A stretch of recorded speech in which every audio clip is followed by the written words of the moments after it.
Blackstone Publishing presents Murder in E Minor, a Nero Wolfe mystery, by Robert Goldsborough.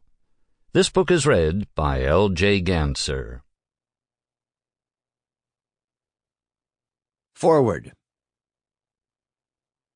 I realize that a lot was written and broadcast about the case that follows, not just in New York, but across the country. However, nobody, not even Lon Cohen's Gazette, had the space or the knowledge to come anywhere close to giving the whole account.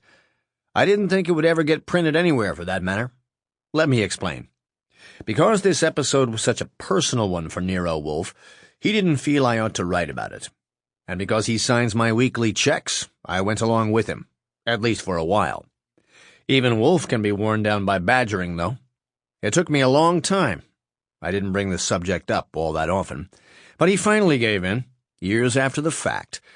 He didn't give me any reasons. He just nodded, probably to shut me up. Now you know. Archie Goodwin.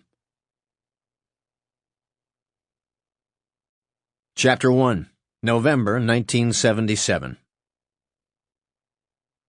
Nero Wolfe and I have argued for years about whether the client who makes his first visit to us before or after noon is more likely to provide an interesting and lucrative case.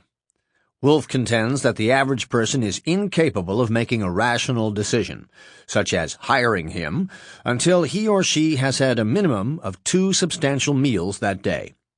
My own feeling is that the caller with the greater potential is the one who has spent the night agonizing, finally realizes at dawn that Wolfe is the answer, and does something about it fast.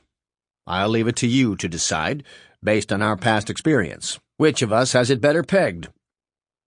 I'd have been more smug about the timing of Maria Radovich's call that rainy morning if I'd thought there was even 1 chance in 20 that Wolfe would see her, let alone go back to work. It had been more than 2 years since Orrie Cather committed suicide, with Wolfe's blessing and mine.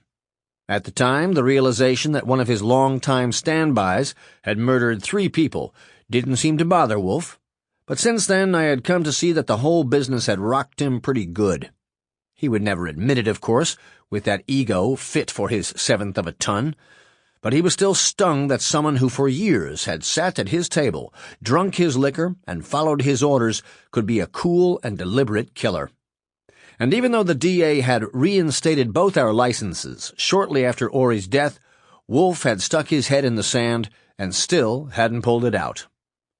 I tried needling him back to work, a tactic that had been successful in the past, but I got stonewalled. Sample complete. Ready to continue?